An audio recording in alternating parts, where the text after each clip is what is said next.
Hello everyone, welcome to our YouTube channel chemistry mentor. आज हम पढ़ रहे हैं 10th क्लास का chapter number 2 acid base and salt. ठीक है, और इस चैप्टर में हम पढ़ेंगे कि एसिड क्या होते हैं, बेस क्या होते हैं, साल्ट कैसे बनते हैं और कहाँ कहाँ इनका यूज़ होता है। ठीक है, तो हम स्टार्ट करते हैं। तो सबसे पहले हमारा एसिड। एसिड क्या है? जिसके अंदर क्या हो? खटास हो। फॉर एग्जाम्पल लेमन है। लेमन में क्या है? लेमन में हमारा खटास होती है, श्योरनेस होती है। वो क्यों होती है? क्योंकि उसके अंदर प्रेजेंट है सिट्रिक एसिड। ठीक है, सिट्रिक एसिड प्रेजेंट है, इस वजह से उसके अंदर खटास प्रेजेंट होती है। तो हम कह सकते हैं जो हमारे नेचर में प्रेजेंट है एसिड कैसे हैं? एसिड हमारे खट्टे हैं। ठीक है, और क्या फीचर है इसकी भाई जो आपके लेवल पे पढ़ने हैं? और फीचर ये हैं कि जो आपका लिटमस पेपर होता है, लिटमस पेपर को कौन से को हमारे ब्लू कलर का, वो ब्लू कलर को किस में कन्वर्ट कर देता है? रेड कलर में कन्वर्ट कर देता है। ठीक है, ये है आपके एसिड के कैरेक्टरिस्टिक। ठीक है, ये सिंपल कैरेक्टरिस्टिक है। अब आ रहा है हमारा बेस। बेस कैसा होता है? बेस हमारा होता है कड़वा भाई। बेस कैसा होता है? बिटर होता है। फॉर एग्जाम्पल क्या ले लो? एग्जाम्पल में सोप ले लो। साबुन देखा, नहाने वाला साबुन या कपड़े धोने वाला साबुन, वो कैसा है? वो बेसिक नेचर का है। ठीक है, लेकिन आपको कभी टेस्ट किया है? नहीं ना। क्यों नहीं किया? क्योंकि उसके अंदर कड़वापन प्रेजेंट है। ठीक है, और क्या फीचर है भाई इसके? ये आपके लिटमस पेपर को, रेड लिटमस पेपर को किस में कन्वर्ट कर देता है? ब्लू के अंदर। ठीक है, ये इसका रिवर्स है। एसिड का हमारा रिवर्स है बेस के अंदर। अब पढ़ रहे हैं साल्ट। साल्ट क्या होते हैं भाई? साल्ट क्या होते हैं? साल्ट का फॉर्मेशन कैसे हुआ है ये देखो। पहले साल्ट का फॉर्मेशन हुआ है हमारा एसिड प्लस एसिड और बेस की जब रिएक्शन होगी तो एक न्यूट्रलाइजेशन रिएक्शन होती है। ना वो एसिडिक रहता है ना वो बेसिक रहता है, तो वो बन जाता है हमारा साल्ट। वो साल्ट बन जाता है और वाटर उसके साथ रिमूव हो जाता है। ठीक है, वाटर उसमें बाहर निकलता है। तो ये है हमारी न्यूट्रलाइजेशन रिएक्शन जिसमें साल्ट का फॉर्मेशन होता है। ठीक है, अब पढ़ रहे हैं हम लिटमस। लिटमस होता क्या है? तो सर आपने कहा कि लिटमस को कन्वर्ट कर देता है, वो लिटमस होता क्या है? लिटमस हमारा एक नेचुरली ओकरिंग डाई होता है, हमारा नेचर में प्रेजेंट होता है। एम्प्लीफाइड डिवीजन है वहां पे मिलता है, और और किस चीज में पाया जाता है? लाइकेंस वगैरह में पाया जाता है। तो इसका कलर कैसा डाई है भाई? ये हमारा पर्पल डाई है। पर्पल डाई है। और हमारा जो एसिड है, एसिड इसको किस में कन्वर्ट कर देता है? रेड कलर में कन्वर्ट कर देता है। और हमारा जो बेस है वो दोबारा इसको कैसे कलर में? ब्लू कलर में कन्वर्ट कर देता है। अगर ये ना एसिड हो और ना बेस हो तो कैसा कलर मिलेगा हमें? तो हमें पर्पल डाई ही मिलेगा, यानी कि कोई चेंजिंग नहीं हुआ है तो पर्पल डाई ही मिलेगा। ठीक है, और हमारा नेचर में प्रेजेंट है इसलिए नेचुरली पाया जाता है। और कौन सा है भाई हमारा लिटमस के अलावा? लिटमस के अलावा हमारा टर्मरिक। ठीक है, जो हल्दी होती है वो हमारा क्या है? वो भी एक तरह का इंडिकेटर है। ठीक, जो हमारे सिंथेटिक इंडिकेटर है वो क्या है? जो हमने खुद बनाए, मतलब यानी कि जो हमें लैब वगैरह में टेस्टिंग के लिए हम यूज करते हैं, जो हमने खुद बनाया वो है हमारे सिंथेटिक इंडिकेटर। जैसे कि नेप्थलीन हो गया भाई, नेप्थलीन है, मिथाइलिन ब्लू है। ठीक है, ये जो हैं ये हमारे क्या है? इंडिकेटर हैं जो कि हमें हेल्प करते हैं क्या करने में? हमें एसिड और बेस को पहचानने में क्या करते हैं? आइडेंटिफाई करने में हेल्प करते हैं इंडिकेटर। ठीक है, और हमें स्ट्रेंथ भी बताते हैं कि कौन ज़्यादा एसिडिक है कौन ज़्यादा बेसिक है, ये सब हमारे ये जो इंडिकेटर हैं ये बता देते हैं। ठीक है, अब हम कर रहे हैं भाई, फैक्ट्री का मतलब होता है जो स्मेलिंग के द्वारा, यानी कि स्मेलिंग के द्वारा जो पहचान लिए जाते हैं वो हमारे होते हैं ओल्फैक्टरी इंडिकेटर। ठीक है, जैसे कि हमने एक एक्टिविटी की है, हमारे बुक में दी हुई है एक एक्टिविटी कि हमने ओनियन को छोटे छोटे पीसेस में काट लिया है और उसको एक प्लास्टिक की थैली में डाल लिया है। ठीक है, और उसके अंदर हमने 2 कपड़े डाल दिए, छोटे छोटे पार्ट्स कपड़े के उसके अंदर डाल दिए और उसको फ्रीज में रख दिया बंद करके। अब हमने नेक्स्ट डे उसको निकाला तो दोनों हमने जो कपड़े के डाले थे उसको बाहर निकाला। ठीक है, उसको हमने जब बाहर निकाला तो उसमें क्या आ रही थी, थोड़ी थोड़ी स्मेल आ रही थी। ये 2 हैं कपड़े। ठीक है, अब इसमें हमने एक जो कपड़ा था उसके अंदर हमने डाल दिया एसिड। ठीक है, और एक के अंदर हमने डाल दिया बेस। ठीक है, एक के अंदर हमने एसिड डाला है, एक के अंदर हमने बेस डाला है, और उसको फिर क्या किया, वाटर के अंदर पास ऑफ किया। ठीक है, और दोबारा से क्या किया, हमने उसकी जो हमारा स्मेल था उसको चेक किया। जो हमारा एसिड डाला जिसमें उसकी कोई चेंज नहीं हुई, नो चेंज इन ऑर्डर, यानी कि जो पहले स्मेल आ रही थी वो ही स्मेल अब भी वैसे ही आ रही है। और जो हमारा बेस है, बेस के अंदर अब नो ऑर्डर, यानी कि इसमें स्मेल नहीं आ रही, उसमें स्मेल आ रही है, स्मेल में कोई चेंज नहीं हुआ है एसिड के अंदर, लेकिन बेस जो हमने डाला, बेस में क्या हुआ कि ऑर्डर आ ही नहीं रहा, यानी कि स्मेल आ ही नहीं रही। ये क्यों हुआ सर, ये बताइए। कि हमारा जो ओनियन है भाई, ओनियन क्या है, ओनियन के अंदर प्रेजेंट है एसिड, ओनियन के अंदर प्रेजेंट है एसिड, और एसिड कौन सी, HCl प्रेजेंट होती है ओनियन के अंदर। ठीक है, और जब HCl की हमने बेस के साथ रिएक्शन कराई तो क्या प्रोड्यूस हुआ, हमारा एक तरह की न्यूट्रलाइजेशन रिएक्शन होगी और हमारा क्या बन गया, साल्ट बन गया प्लस वाटर का रिलीज आउट हो गया। ठीक है, तो इसका मतलब ये जो रिएक्शन हुई है न्यूट्रलाइजेशन रिएक्शन हुई है, और न्यूट्रलाइजेशन रिएक्शन की वजह से ये जो स्मेल है ये खत्म होगी। तो इससे हमें पता लग गया कि कौन एसिड है और कौन बेस है, इसलिए इसको बोलते हैं ओल्फैक्टरी इंडिकेटर। ठीक है, तो अब हम नेक्स्ट कर रहे हैं हमारा acid base reaction with metal. Acid और बेस की रिएक्शन करेंगे हम किसके साथ, मेटल के साथ। मेटल की रिएक्शन कर रहे हैं, पहले तो हम एसिड के साथ करेंगे और उसके बाद करेंगे हम बेस के साथ। ठीक है, एसिड और बेस के साथ हमने केमिकल रिएक्शन करनी है।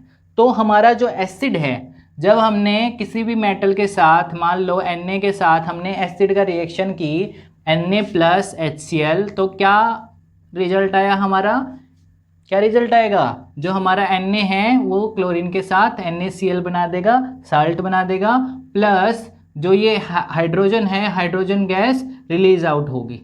ठीक है, तो हम कह सकते हैं अगर मेटल एसिड के साथ रिएक्ट करता है तो क्या, किस चीज का प्रोडक्शन होता है, हमारा साल्ट निकलता है plus hydrogen gas release out होती है। कौन सी गैस रिलीज आउट होती है, हाइड्रोजन गैस रिलीज आउट होती है। ठीक है, तो अब हम कर रहे हैं बेस के साथ, बेस के साथ रिएक्शन कर रहे हैं। बेस हमारा क्या है,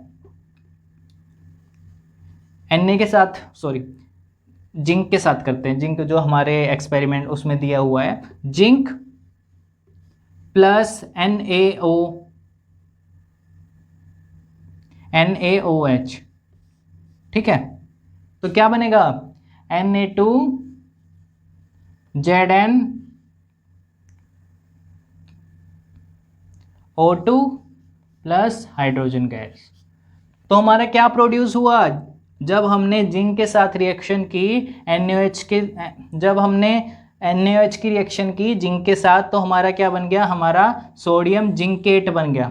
ठीक है, सोडियम जिंकेट बन गया और हमारी जो हाइड्रोजन गैस रिलीज आउट होगी। तो ये हमारा सोडियम जिंकेट जो है वो हमारा क्या है, साल्ट है, यानी कि इसके अंदर भी चाहे एसिड हो चाहे बेस हो तो क्या रिलीज आउट हो रहा है, हमारा एक हाइड्रोजन गैस रिलीज हो रही है दोनों के अंदर, और साल्ट का क्या हो रहा है, प्रोडक्शन हो रहा है। यानी कि 2 चीज़ होंगी, चाहे एसिड हो चाहे बेस हो, अगर हम उसको मेटल के साथ रिएक्शन कर रहे हैं तो क्या होगा, हाइड्रोजन गैस रिलीज होगी और साल्ट का प्रोडक्शन होगा। ठीक है, ये हमारी होगी acid base reaction with metal. अब कर रहे हैं acid reaction with Na2CO3, sodium carbonate के साथ रिएक्शन कर रहे हैं सोडियम कार्बोनेट की और सोडियम हाइड्रोजन कार्बोनेट की, किसके साथ, एसिड के साथ रिएक्शन कर रहे हैं। तो भाई देखो क्या होता है, हमारा जो एसिड है HCl मान लो हमारा एसिड है दोनों जगह, ठीक है, और इसमें हमने रिएक्शन की Na2CO3 के साथ, ठीक है।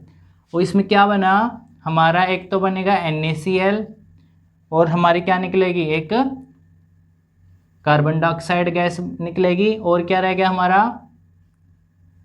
वाटर निकलेगा, ठीक है। यानी कि इसके अंदर क्या हुआ, हमारा CO2 गैस रिलीज आउट हो रही है, ठीक है। और CO2 गैस को हमने जब आइडेंटिफाई करने के लिए हम क्या करते हैं, हम लाइम वाटर के साथ जब हम इसकी रिएक्शन कराते हैं, C calcium hydroxide plus CO2, तो ये हमारा जो लाइम वाटर था इसको किस चीज़ में, मिल्की बना देता भाई हमारा, यानी कि वाइट पीपीटी का फॉर्मेशन होता है, ठीक है, वाइट इनसॉल्युबल पीपीटी का फॉर्मेशन होता है। कैल्शियम कार्बोनेट प्लस और क्या निकलेगा हमारा, वाटर, ठीक है।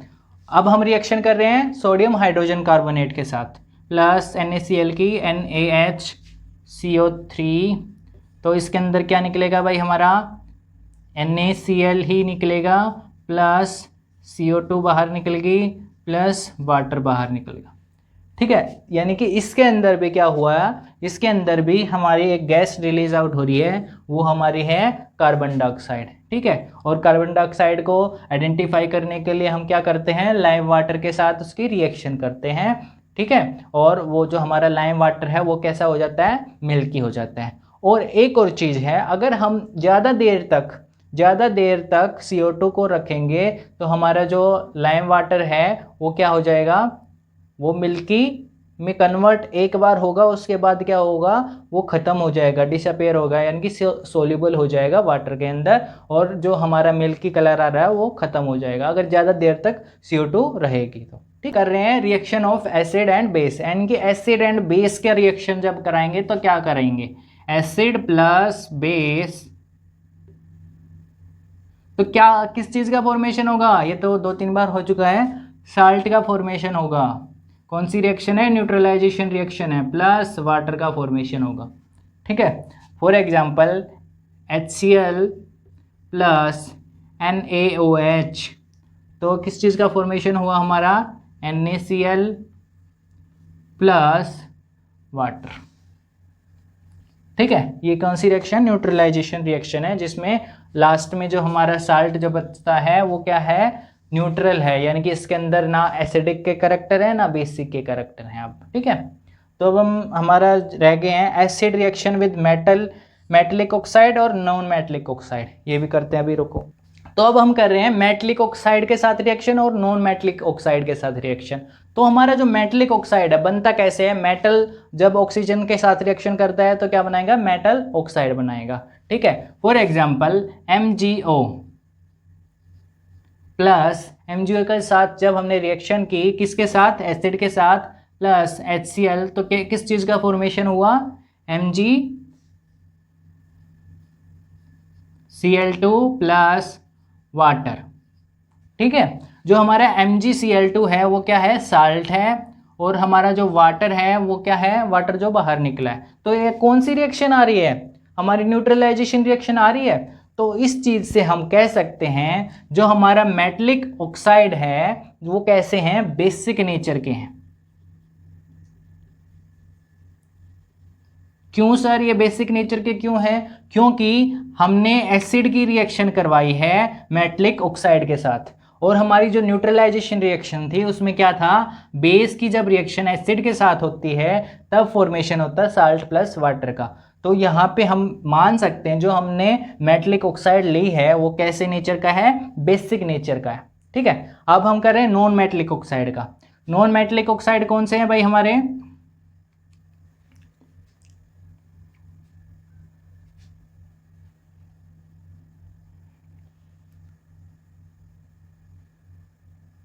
जी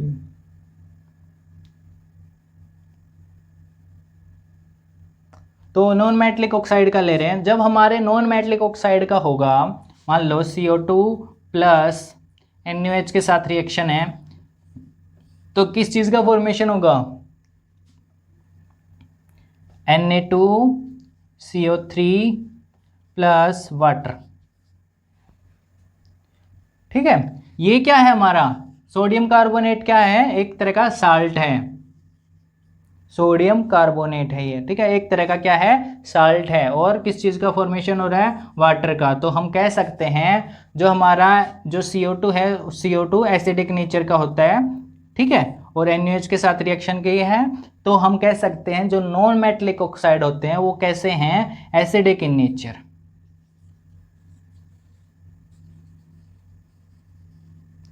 ठीक है, तो हमने ये कंप्लीट कर लिया है base reaction with metallic oxide और नॉन मेटलिक ऑक्साइड दोनों के साथ। ठीक है।